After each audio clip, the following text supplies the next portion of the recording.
इस किस्म के हालात चल रहे हैं वहाँ, और पता नहीं ये यूनुस जो है ये कंट्रोल भी कर सकेगा कि नहीं। बांग्लादेश में एक और हिंदू की हत्या, ब्रेक करिए। दिस इज एब्सोल्युटली, अब अगर कहा जाए ये कारनेज चल रहा है वहां पर। भीख का कटोरा फिर से भारत के पास लेकर आ गए कि मुझे चावल दे दीजिए, वी नीड राइस।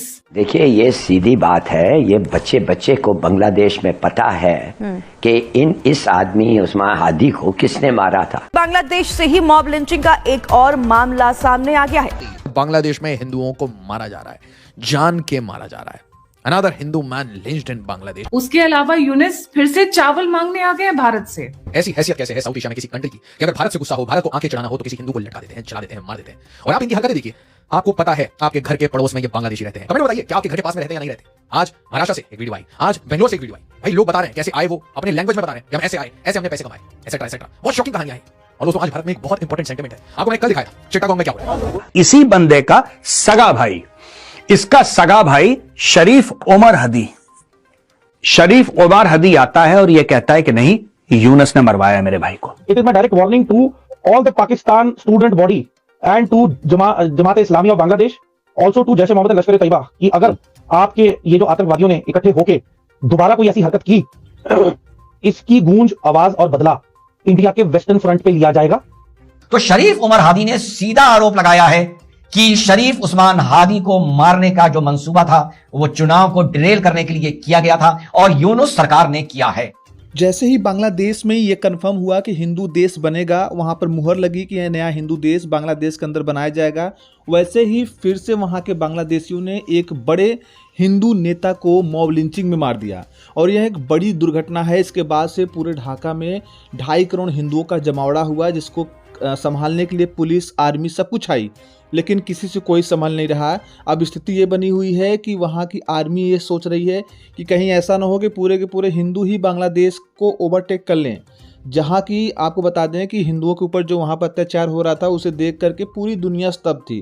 दुनिया भर से रिएक्शन आ रहे थे, इंटरनेशनल प्रेशर बना, भारत का प्रेशर बना, और वहाँ की आर्मी और यूनुस सरकार यह मान चुकी थी, चलो ठीक है, 2.5 करोड़ बांग्लादेशी हिंदुओं को उनका अलग देश बनाने का वो दे दिया जाएगा, मेमोरेंडम, जिसके माध्यम से सारी बातें तय हो गई थी और नए हिंदू देश के निर्माण पर मुहर लग गई थी। लेकिन अचानक से वहाँ पर फिर एक हिंदू के बड़े नेता पर अटैक होता है और वहाँ के कई सारे हिंदू घरों को जलाया जाता है। इसके बाद फिर वहाँ की बहनों को, माताओं के ऊपर बुरी नज़र डाली जाती है। इसके बाद फिर से हिंदू विद्रोह शुरू हो गया है और स्थिति ये बनी हुई है कि ऐसा लग रहा है कि अब ये 2.5 करोड़ हिंदू जो है वहाँ पर अलग हिंदू देश लेकर के नहीं मानेंगे। अब लगता है पूरे के पूरे ढाका को ही ओवरटेक करेंगे।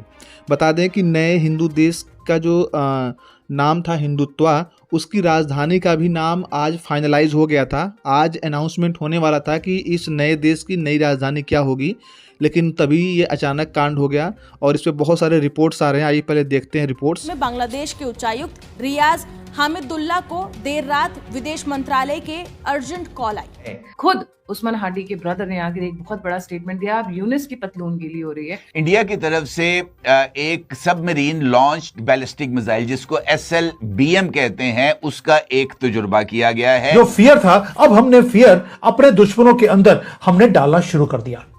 अब आप सोच के देखिए कि जो हमारा शिकार करना चाहते थे, आज हम शिकारी बनकर उनका शिकार करने वाले हैं। सबमरीन लॉन्च्ड बैलिस्टिक मिसाइल है, इसका तजुर्बा एक न्यूक्लियर पावर्ड सबमरीन से किया गया है। Indian armed forces, Indian army, वो सिलीगुड़ी को एक गैरिसन बना के बैठ गई है। बिल्कुल, आप ये समझिए 3 नए बेसिस, उसके पीछे त्रिशक्ति कोर, पूरी कोर बैठी है बांग्लादेश को फाड़ने के लिए। बट माइंड यू, और इंडिया की तरफ से ये जो सबमरीन लॉन्च्ड बैलिस्टिक मिसाइल है, इसका तजुर्बा एक न्यूक्लियर पावर्ड सबमरीन से किया गया है, जो कि अरहंट क्लास की सबमरीन है। बताया गया है कि यह तजुर्बा बे ऑफ बंगाल में किया गया है और K4 मिसाइल को टेस्ट किया गया है, जिसकी रेंज 3,500 किलोमीटर है। और इसके साथ साथ ये मिसाइल न्यूक्लियर कैपेबल मिसाइल है, यानी ये 1 से 2 मेगाटन का न्यूक्लियर मवाद भी कैरी करके ले जाने की सलाहियत रखता है। इंपॉर्टेंट बात यह है कि ये जो मिसाइल तजुर्बा है, इसने भारत की न्यूक्लियर ट्राइड यानी जमीन, हवा और समंदर से न्यूक्लियर हमले की सलाहियत को मजीद मजबूत किया है, खास तौर पर सेकंड स्ट्राइक कैपेबिलिटी में। भारत की हुकूमत या DRDO जो कि उनका एक इदारा है डिफेंस प्रोडक्शन के हवाले से, उसकी कोई सरकारी तस्दीक तो अभी तक नहीं की गई, लेकिन इस मिसाइल तजुर्बे की मुख्तलिफ वीडियोस इस वक्त सोशल मीडिया पर इंडियन अकाउंट्स पर अवेलेबल हैं। और इसके साथ साथ इस मिसाइल तजुर्बे के लिए कल एक नोटम भी जारी किया गया था और वो नोटम भी 3,500 किलोमीटर का था। इसके साथ साथ इंडिया की तरफ से एक आकाश मिसाइल का तजुर्बा भी किया गया है जो कि उनके मिसाइल डिफेंस सिस्टम, जो कि उनका आकाश मिसाइल डिफेंस सिस्टम है, उसी का हिस्सा है और उसके जरिए भी मुख्तलिफ जो ट्रेजेक्टरीज पर आने वाले प्रोजेक्टाइल्स हैं, आकाश के जरिए उसको हिट करने का तजुर्बा किया गया है। अब अगर मैं आपसे इस मिसाइल की कुछ तफसीलात शेयर करूं तो बुनियादी तौर पर इस मिसाइल तजुर्बे की जो सिग्निफिकेंस है, खासतौर पर पाकिस्तान और चाइना के पर्सपेक्टिव में ये बहुत ज़्यादा अहमियत की हामिल है। K4 submarine launch ballistic missile range 3,500 kilometre INS Arhant से इसको फायर किया गया है और ये मिसाइल के अंदर इसकी जो रेंज है, इसमें पूरा पाकिस्तान यानी 3,500 किलोमीटर इसकी रेंज है और ये मुख्तलिफ मुकामात से अगर फायर किया जाए तो पूरा पाकिस्तान। आखिर यूनुस ने अपने हाई कमिश्नर को ढाका क्यों तलब किया है? क्या भारत से संबंधों को लेकर ढाका में कोई बड़ी बैठक होने जा रही है? क्या हाल के दिनों में भारत के रुख के बाद बांग्लादेश में हड़कंप है? यूनुस ने क्या भारत के डर से अपने हाई कमिश्नर को ढाका बुला लिया है? जहां एक तरफ बांग्लादेश की सबसे पुरानी नेता खालिदा जिया की निधन के बाद खबर ने और तुल पकड़ लिया, क्योंकि खालिदा जिया के मरने के बाद एक लौते यूनुस ही बचते हैं जो इलेक्शन में उतरेंगे और इस बात को लेकर के वहां के हिंदू फिर से परेशान हो गए। उन्होंने कहा कि इलेक्शन होने से पहले ही हमें हिंदू देश दे दिया जाए, क्योंकि हिंदू देश की आधिकारिक जो मुहर है वो लग गई है और वहाँ की हिंदू देश का जो राजधानी होगा, उस राजधानी का जो नाम है उसे आर्यावर्त चूज किया गया है। यह अपने आप में भारत से जुड़ाव दिखाता है कि जहां हिंदू देश का नाम हिंदुत्व होगा। आर्यावर्त देखा जाए तो भारत का ही एक पुराना नाम है, जो आधिकारिक रूप से तो नहीं है लेकिन भारत का ही पुराना नाम है आर्यावर्त। तो उसको उसकी राजधानी बनाई जा रही है। और जो खबर इसके बाद वाली है वो आपको पता है कि सरकार बनेगी, फिर इलेक्शन होगा, सरकार बनेगी और फिर वो हिंदुत्व देश भारत में समाहित हो जाएगा। वो एक अलग मैटर है। लेकिन अभी फ़िलहाल जो बांग्लादेश के अंदर हो रहा है वह किसी ड्रामा से कम नहीं है। अचानक भारत में जो बांग्लादेश के उच्चायुक्त हैं उनको देर रात इमरजेंसी कॉल आता है, उन्हें अचानक से बुलाया जाता है और ऊपर से हमारे विदेश मंत्री भी खालिदा जिया की जो अंतिम क्रिया है उसमें गए हैं और बताया जा रहा है कि वहाँ पर कुछ बड़े नेताओं से हमारे विदेश मंत्री बात भी करने वाले हैं। तो आइए देखते हैं ये रिपोर्ट। हमने फियर अपने दुश्मनों के अंदर हमने डालना शुरू कर दिया। अब आप सोच के देखिए कि जो हमारा शिकार करना चाहते थे, आज हम शिकारी बनकर उनका शिकार करने वाले हैं। एक ऐसा हमने जाल बिछाया है चिकन नेक के ऊपर और साथ में कुछ और भी किया है, वो सारी बातें बताऊंगा आपको। और ये है टाइम जहां पर ये भाईचारा खत्म, क्योंकि उसका रीजन है शेख हसीना जा चुकी है और जो ये फ्रेंडली फेस था ढाका का हमारे ऊपर, पिछले 1 साल में एक जिहादी आया उनके कंट्री में और उन्होंने पूरी कंट्री ने अपना जो रियल फेस है इनका इस्लामिस्ट का, वो इन्होंने दिखाना शुरू कर दिया और पूरे के पूरे इस एरिया को उन्होंने हॉटपॉट बुला दिया है। पूरा एरिया जो है अब ये बात करते हैं कि हमारा चिकन नेक ये हमारे से काट देंगे और हमें तंग करेंगे। हमारे मंदिरों को जला दिया, कभी इंडियन फ्लैग को जला देते हैं, कभी वहां पर हिंदुओं को मारते हैं, जला देते हैं। चिंता नहीं, ये जो छोटे छोटे इंसिडेंट्स हैं, इसका मतलब है कि भारत वॉच भी कर रहा है। और न्यू दिल्ली ने एक मैसेज भेजना था बांग्लादेश को, वो हमने भेज दिया। क्या भेजा है कि इंडियन आर्मी साइलेंटली पूरी गेम को अब चेंज करेगी। मैं दोबारा बोल रहा हूं, साइलेंटली पूरी गेम को चेंज करेगी, क्योंकि अब हम अपना कोई भी कोलैटरल डैमेज नहीं होने देना चाहते। ये जो एक्सरसाइजेस हो रही हैं, जो मूवमेंट्स हो रही हैं हमारी आर्मी की उस एरिया में, ये ऐसे नहीं हो रही हैं। ये बताती हैं कि हम रेडी हैं कुछ बिगर गेम के लिए। अब वो बिगर गेम क्या है? हमें डर था कि हमारा चिकन एक बहुत छोटा सा है, इसको काट दिया तो क्या होगा, क्यों ना इसको एक्सपैंड कर दिया जाए। यानी कि चिकन नेक एक नहीं 2-2 चिकन नेक हैं बांग्लादेश के अंदर। ये दोनों जो चिकन नेक हैं इनके ऊपर अब नजर हमारी पड़ गई है और दोनों तरफ हमने 4 अपने एयर बेसिस और मिलिट्री की बेसिस को हमने खड़ा कर दिया। ये जो दो चिकन नेक दिखते हैं आपको मैं दोनों एक्सप्लेन करूंगा ये दोनों हैं क्या और स्ट्रेटेजी भारत की है क्या। दोस्तों पहली बात यह है कि हमने 4 मिलिट्री बेसिस को खड़ा कर दिया, 1 2 नहीं 4। किशनगंज बिहार में, वेस्ट बंगाल में चोपड़ा एरिया, चोपड़ा और ये किशनगंज बहुत ज्यादा इंपॉर्टेंट है जहां से हम अपनी पूरी नजर रखेंगे इस नेक के ऊपर। और उधर से असम में हमने खड़ा दिया, एक बेस बना दिया है दुबरी में, वहां से भी every movement of Bangladesh towards our north east हम नजर रख सकते हैं। और जो गेम चेंजर है वो है मिजोरम। मिजोरम के अंदर एक नया बेस बनाया गया है और वो इतना इंपॉर्टेंट है क्योंकि हमने अब चिटागोंग के एरिया को काटना है। दोस्तों ये जो डिफेंसिव गेम हमारी गवर्नमेंट खेलती थी वो हमने बोल दिया अब नहीं होगा।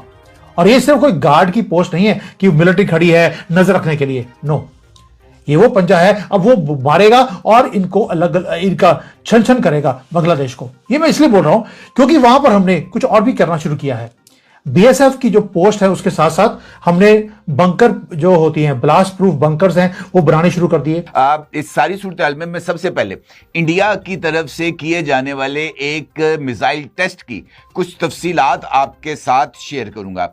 इंडिया की तरफ से एक सबमरीन लॉन्च्ड बैलिस्टिक मिसाइल जिसको SLBM कहते हैं उसका एक तजुर्बा किया गया है। देखो बांग्लादेश में जिस स्तर का हिंदू विरोध चल रहा है बांग्लादेश संभाल नहीं पाएगा। जहां एक तरफ पाकिस्तान की ISI ने एक रिपोर्ट सबमिट किया है और उसमें साफ साफ लिखा है कि देखिए बांग्लादेश के अंदर फिर से 1971 की कहानी दोहराई जा रही है। ISI ने यूनुस को कई बार लेटर लिखा कि आप जो है वहाँ के हालात को संभालिए, अगर आप संभाल लेते हैं तो हिंदुत्व नाम का नया देश वहाँ के हिंदू नहीं बना पाएंगे।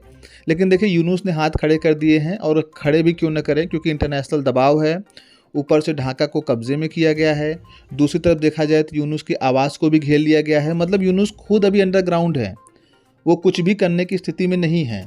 वहाँ की जो आर्मी है बांग्लादेश की आर्मी, उन्होंने जब देखा कि बांग्लादेशी हिंदुओं के प्रति इतना अत्याचार हो रहा है तो उनका भी दिल पसीज गया, वो यूनुस का पूरा साथ नहीं दे रहे हैं। यार खुद आप सोचो कि बांग्लादेशी हिंदू वहाँ पर कब से रह रहे हैं, जब से बंटवारा नहीं हुआ था तब से रह रहे हैं, देश की आज़ादी के पहले से है। तो वहाँ पे सबका अपना एक कनेक्शन बना हुआ है, कुछ नेता बने हुए हैं, कुछ ऑफिसर हैं, कुछ बिजनेसमैन हैं, तो सबका सबसे संबंध है। ऐसे में जब उनके ऊपर अत्याचार होगा तो कुछ मुस्लिम भी उनके समर्थन में तो आएंगे ही, और ऐसा ही कुछ हुआ है। और रिपोर्ट्स के मुताबिक वहाँ पर जो नया देश बनाया जा रहा है उसमें 7 राज्य और 80 ज़िले होंगे और उन 80 ज़िलों में एक केंद्र शासित जिला भी होगा जिसे प्रदेश कहा जाएगा और वो राजधानी बनेगी जिसका नाम आर्यावर्त होगा। और यह आर्यावर्त जो बनाया जा रहा है राजधानी, यह भारत के बंगाल राज्य से बेहद सटा हुआ इलाका होने वाला है ताकि भारत से संबंध बनाने में कोई समस्या ना हो। और अभी वहाँ की जो सबसे पुरानी नेता थी खालिदा जिया, उनका निधन हो गया और बताया जा रहा था कि यूनुस को हराने के लिए खालिदा जिया का बेटा प्रधानमंत्री का चुनाव लड़ेगा। और अब वो खालिदा जिया मर गई तो अब यूनुस अकेले बच गए हैं। अब उनका बेटा चुनाव लड़ पाएगा नहीं लड़ पाएगा तो आने वाला वक्त बताएगा। और उनके अंतिम क्रिया में शामिल होने के लिए भारत से विदेश मंत्री हमारे एस जयशंकर रवाना हो गए हैं। और ISI ने कहा है कि जो एस जयशंकर जा रहे हैं वो वहाँ के बड़े बड़े नेताओं से मिलेंगे और बहुत सारी बातें होंगी। और जो खालिदा जिया का अंतिम संस्कार है इसमें जाना तो एक बहाना है, बल्कि वहाँ के नेताओं से मिलना है और उन्हें मनाना है। तो अपने आप में देखा जाए तो भारत भी बांग्लादेश के अंदर पूरी तरीके से एक्टिव है, पूरा मूव चल रहा है। और उधर रूस और इजराइल ने भी जो दबाव भारत के पक्ष में बनाया है बांग्लादेश में, वो अपने आप में मतलब तारीफ़ काबिल है। अगर देखा जाए कि अमेरिका की, तो अमेरिका ने हाथ खड़े कर दिए थे, यूनुस को सरकार बना के दे दिया। इसके बाद अमेरिका वहाँ कोई इंटरेस्ट नहीं ले रहा है क्योंकि जो वहाँ पर अत्याचार हो रहा है वो देख करके किसी का भी दिल पसीज जाएगा। कई जगहों पर तो मतलब वहाँ के मुस्लिम इकट्ठा हो गए हैं, कई जगहों पर तो हिंदुओं के घर जलाए जा रहे हैं, तो हिंदू भी इसमें पीछे नहीं है। कई जगहों पर मदरसे को उड़ा दिया गया है, कई जगहों पर मस्जिदों को उड़ा दिया गया है। और ढाका की हालत तो आप इस समय स्क्रीन पर देख पा रहे हैं। मतलब कि इस समय बांग्लादेश दुनिया का सबसे अनरेस्ट कंट्री बन चुका है, जहां समझिए कि जो अलग देश की मुहर लगी थी वो आज कंप्लीट हो जाती है।